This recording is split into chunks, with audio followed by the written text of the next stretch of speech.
So we are trying to visualize the process of our master thesis, and we draw the process. So if you look here, we have a Jonathan who came with a problem to us, and he communicated that as he worked with his father for a very long time with art and art institutions, he said that there is a problem with lighting. Then we have Julia and me who thought that it's a very interesting problem because we could involve multi-stakeholders and challenge the technology which exists right now. Then we came with a concept of a perfect solution, and we challenged that with engineers who helped us to understand what kind of lighting we can use and what kind of technology is out there. We use that data and we communicate with multi-stakeholders, and that's artists, curators and technicians. They helped us to build another concept which is very much connected with communication and atmosphere. Based on that, we moved and we talked with visitors, and that's where the other concept, the third concept, was built, and that's where we challenged the decision making and who is responsible for deciding for the light in a museum.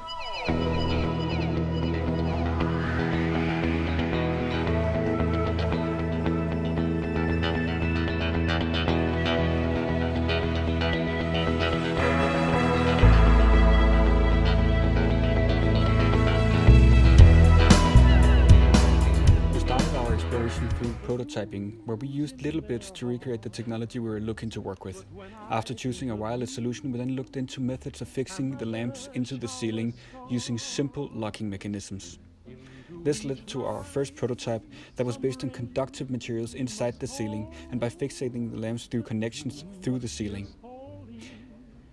We then went back to the idea of wirelessness and looked into modern technologies that could provide this wireless power and created our second prototype using inductive technology to power our lamp wirelessly. We introduce our lighting solution that presents a modular ceiling solution used for enhancing acoustics and a redesign of the electric solutions by implementing an inductive powering solution. We give you a brighter future.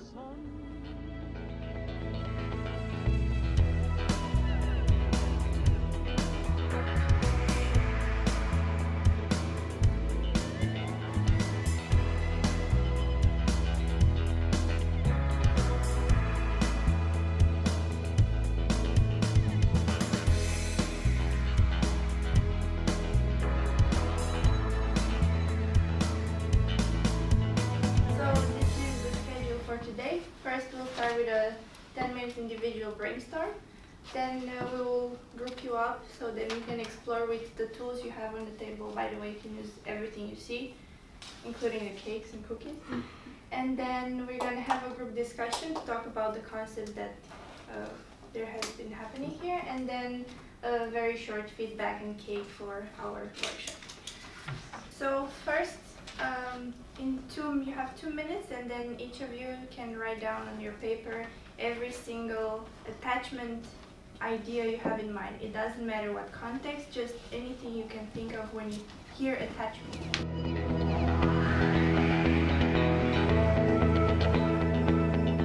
Pair up 2 and 2 the way you sit at the table and discuss the attachment ideas you got.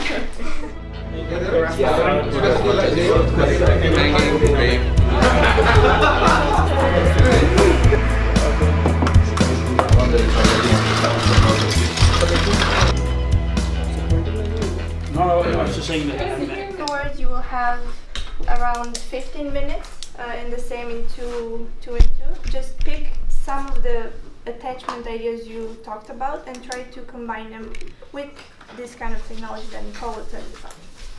Yes, so Julia will give you right now the paper with the images, what we have in mind. So you can imagine plus minus what we are talking about.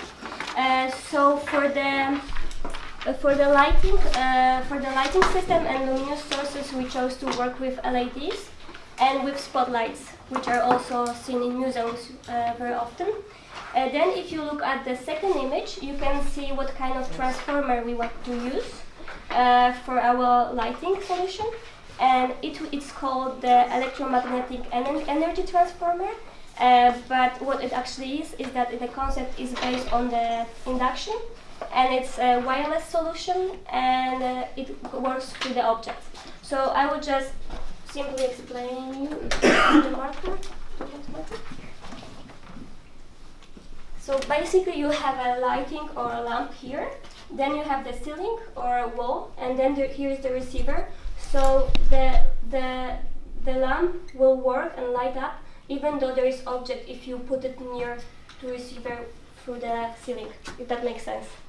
No, what is it? Is it ceiling or wall or what it is? It could be ceiling and the object. So imagine this is the object, and this is my lamp, and here is the receiver, so the lamp will still work. It's wireless and it doesn't have to touch the receiver actually. It's like the QI charger for the Exactly. That's the best example. And then you can see the last image, and that's what we are focusing right now, is how we can attach the lighting or lamp to the ceiling or wall or whatever we have, and it still will work through it with the receiver.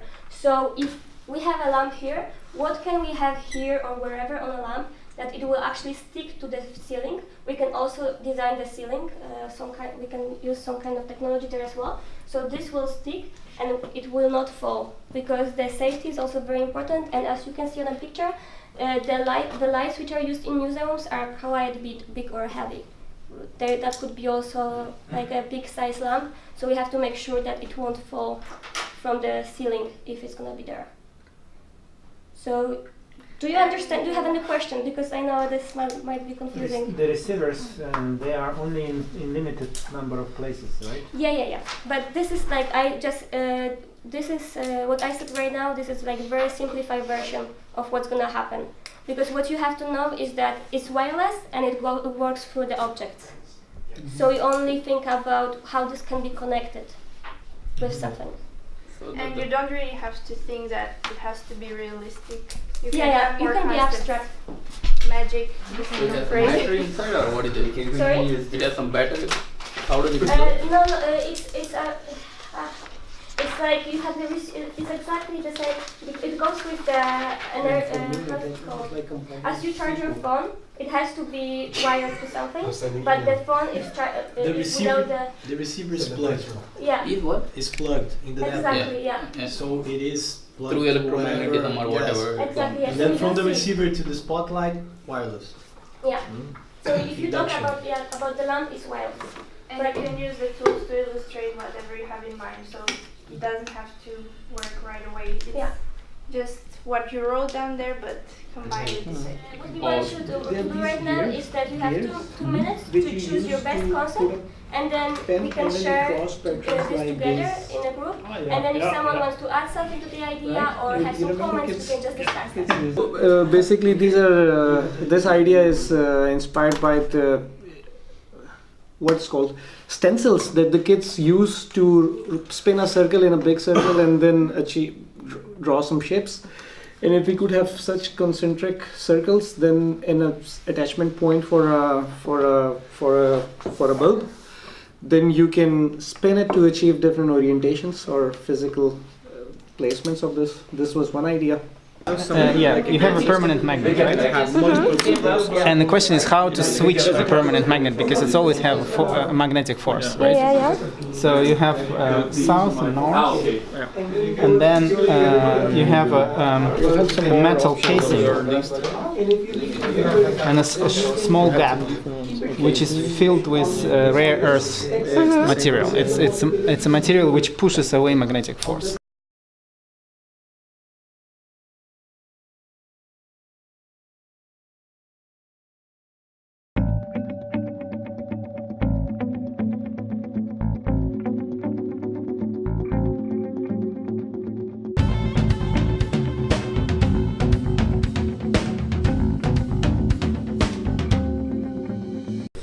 My name is Dea Antonsen. I'm a curator here at the museum, so I work with exhibition makings. So a good lighting situation or system is really hard to say or to describe, because we work with very different sort of exhibitions here. Some are very staged, as this one. It's also a contemporary exhibition with the contemporary artist that works with very theatrical and very like storytelling works and universes. And then we do other more classical exhibitions where we need a more classical gallery display, and also of course more classical lighting. So I guess a good lighting situation would be for us to have a very flexible system that could where we can change from exhibition to exhibition without it being too complicated and too expensive, and where we can use kind of the same basic system, but just having it change a lot from exhibition to exhibition. Yeah, perfect lighting is not easy to answer with one answer, but perfect lighting is lighting that is aware of the concept of the exhibition and the presentation, meaning that sometimes lighting has to be visible as it's part of the staging and the fictional idea. Other times it has to be invisible. So perfect lighting is lighting really that underlines or supports the concept and is part of the whole idea of an art exhibition. Hello, my name is Marianne Ayer. I'm a curator here at Brands Museum for Art and Visual Culture, and I am very focused on the concept of atmosphere when I produce exhibitions. And lighting of the rooms are very important when we talk about atmosphere, but actually it all comes down to the fact that you can't, the kind of atmosphere I'm talking about, you can't really analyze it. It's like more of a feeling. You go into a room and you get this feeling that can be comfortable or uncomfortable, or you get curious, you get some kind of feeling in your body. And it's that kind of feeling when the body interacts with the room that I'm always on the lookout for. Okay, I'm Lars Lundsgaard.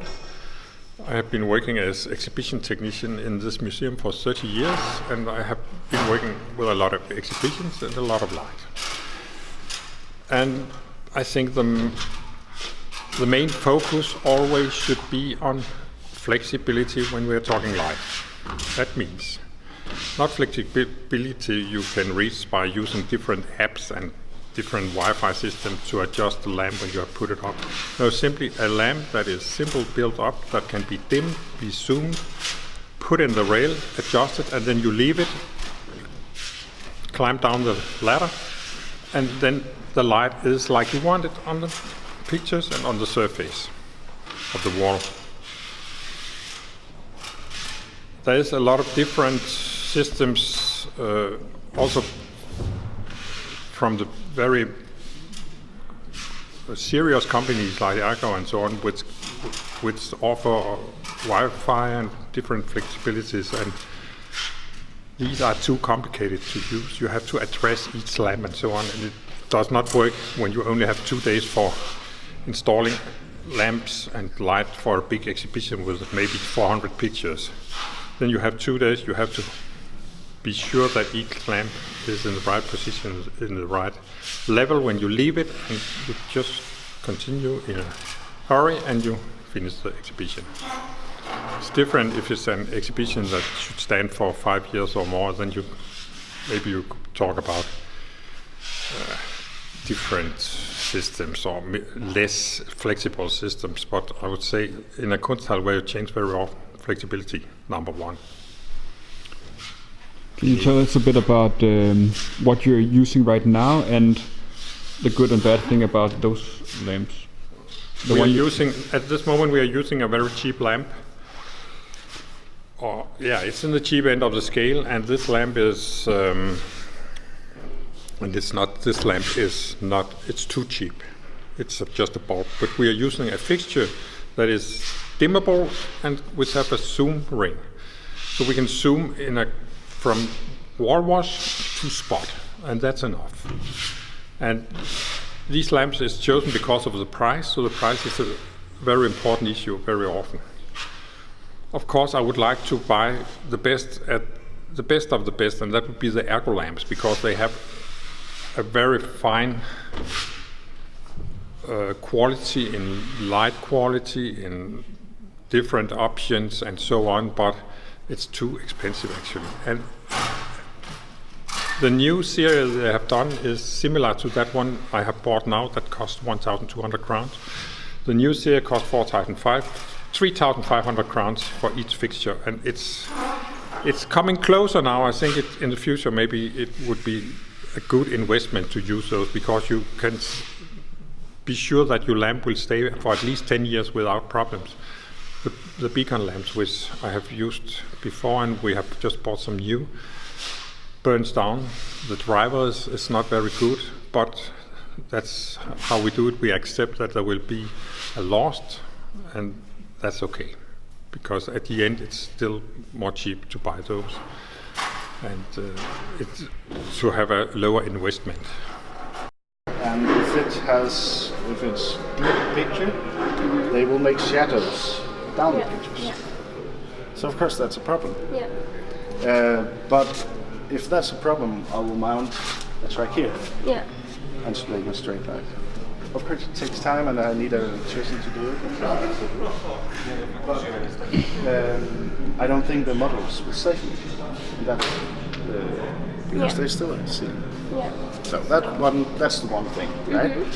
Okay, another thing is that all the tracks are going in this direction. Yeah. Yeah? So if I have a picture right here and I want, let's say, even light, 3 lamps to do it, but it's off in some way. So maybe the corner, there's a track here, there's a track not in the center of the picture, and there's no track covering the rest of the picture. Of course that will help me if it just could put it up.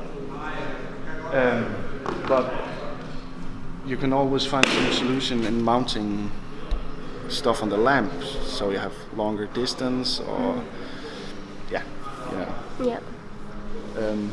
so that's how we do that.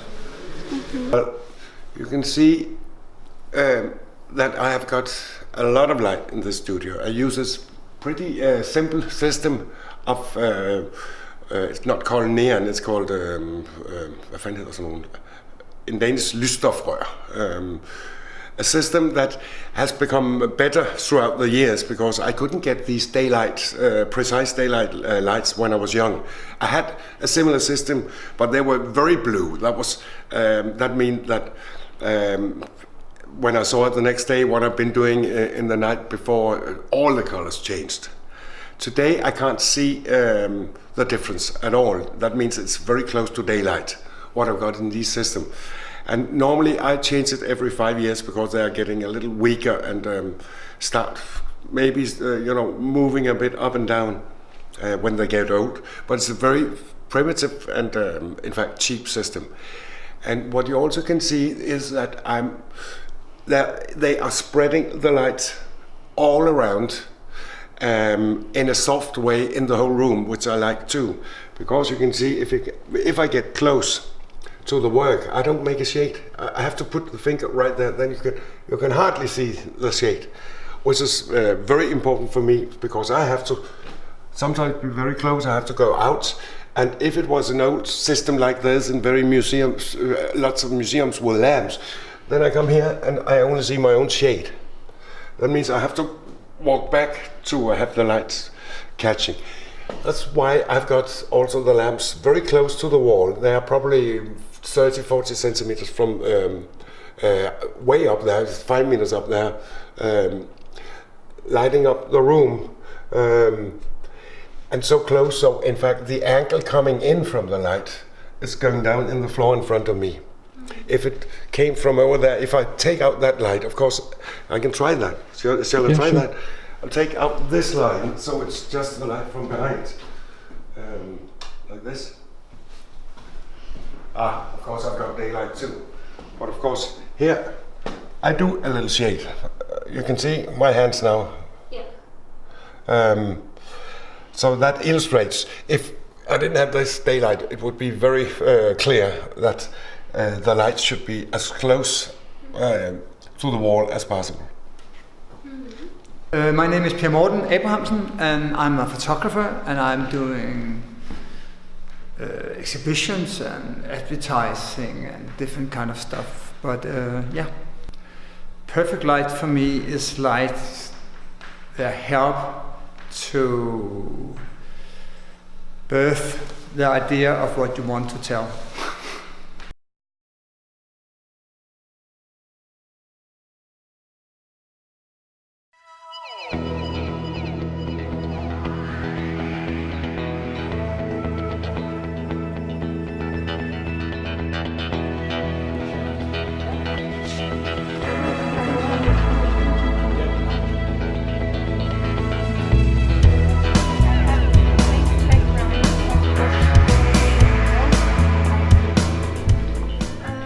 So today we were working with the affinity diagram. We wanted to take all the data we found in our interviews and cluster them into categories so that it will help us understand what we interviewed the people about and have an easier overview of all the information we gathered. We started with our technical interviews, and this is where the categories stopped, and then we continued with curators, and then more categories started appearing, and then we ended up with our artists, and we ended up, as you can see, with a lot of information.